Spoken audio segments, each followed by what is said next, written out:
The time is now for the Master of Magnetism to rise once again, but that is only if Storm can rescue him from the afterlife. What'll happen next? Well, let's hop into the pages of Resurrection of Magneto issue number 1 and find out what happens next, shall we? So then, as we join this brand new Al Ewing miniseries, Aurora Monroe is having a haunting and cryptic nightmare featuring Max. He seems to be on some strange and distant shore where at his feet we can also see 5 different versions of the Magneto helmet. He also says that Storm is right, which of course only ends up scaring her more. When Storm actually comes to, we can see that this story takes place after the events of X-Men Red, wherein Storm was able to end the war on Erico, but before the current events of Fall of the House of X. Not gonna lie, I haven't been keeping up with the events of X-Men Red. No, everyone loves it to death. In fact, they say it's probably one of the best books in the Krakoa era. I promise to catch up on it at some point, but all you really need to know is that to try and ingratiate themselves into Erico society, Storm and Magneto took themselves out of the mutant resurrection protocols, meaning that when Magneto died during the events of AXE, he actually stayed dead. At first, Aurora is actually unsure about whether or not she should follow this particular rabbit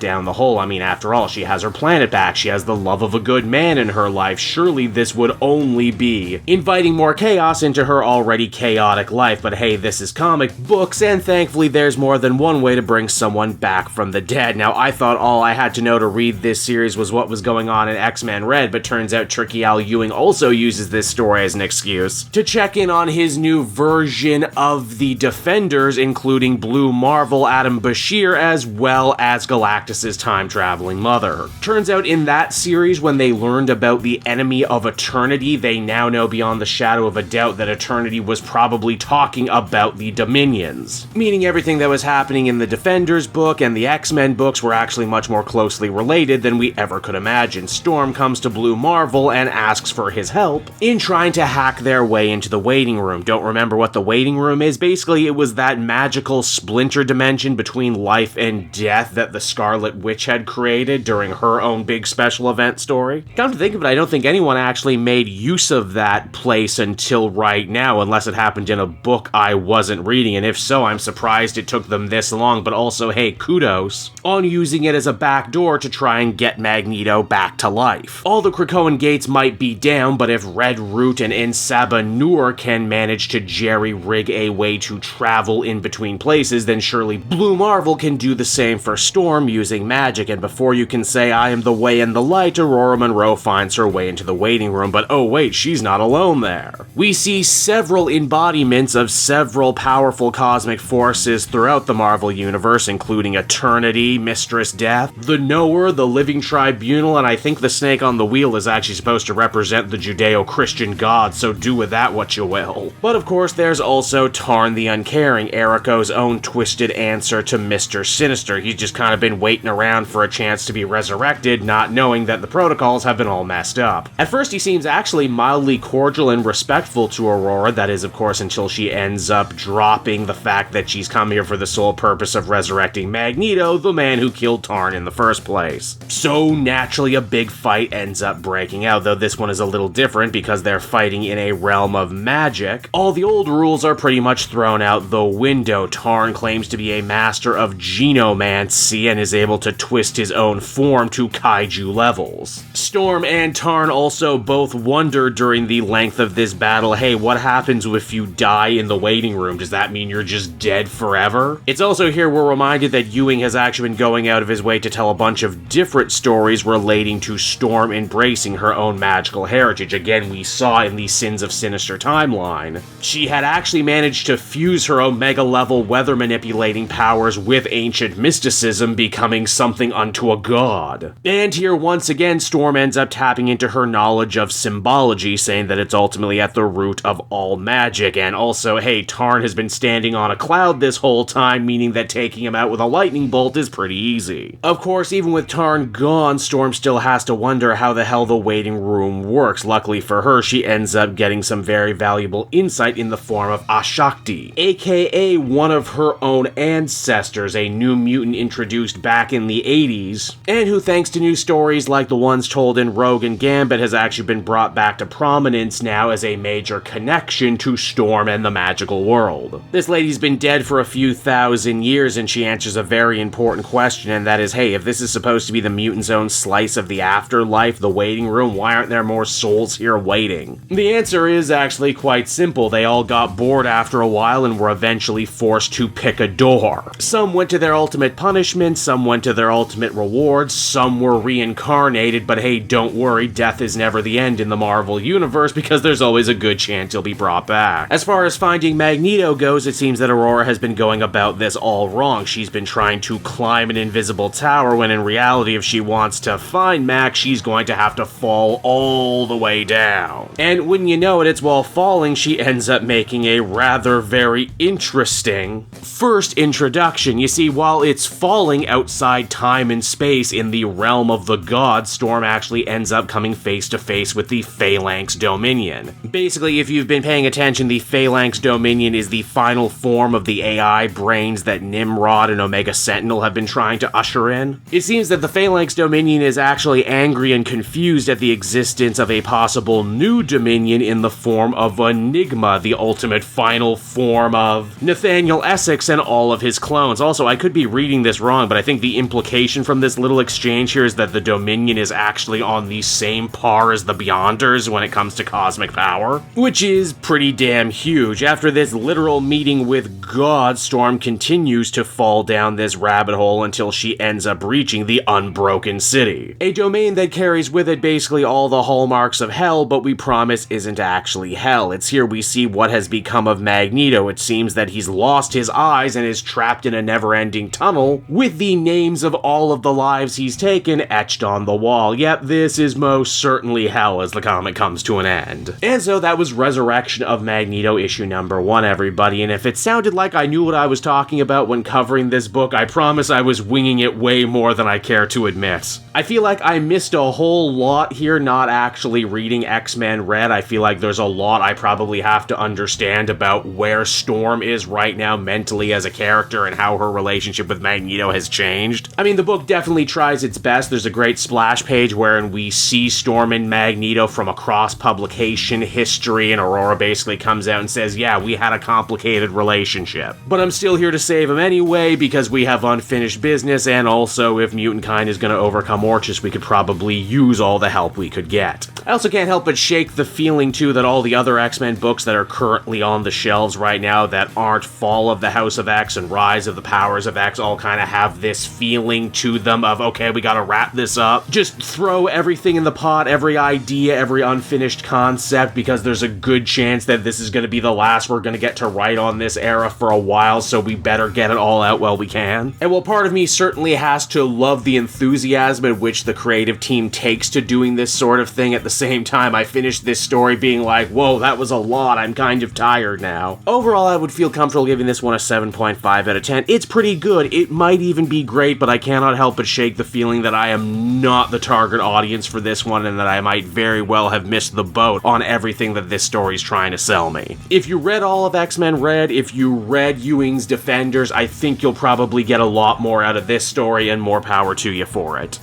Hey there everyone, it's your pal Cape Joel again, and if you're seeing my face right now, that means you watched to the end of the video, and I'll always be grateful for that. Retention helps in this crazy YouTube game, and so does becoming a patron. If you head on down to the description, you can find a link to my Patreon page. Recently just redid all the tiers, a lot of cool stuff offering up there, exclusive commentaries, exclusive polls, behind the scenes concept art for Capes and Quest, that's the brand new D&D show I've started soon. Never been a better time to become a patron. You can become a patron for as little as $1 a month and help the channel grow and, help me continue to deliver content like what you just saw. So I want to thank you all, and I will see you again next time. Bye-bye.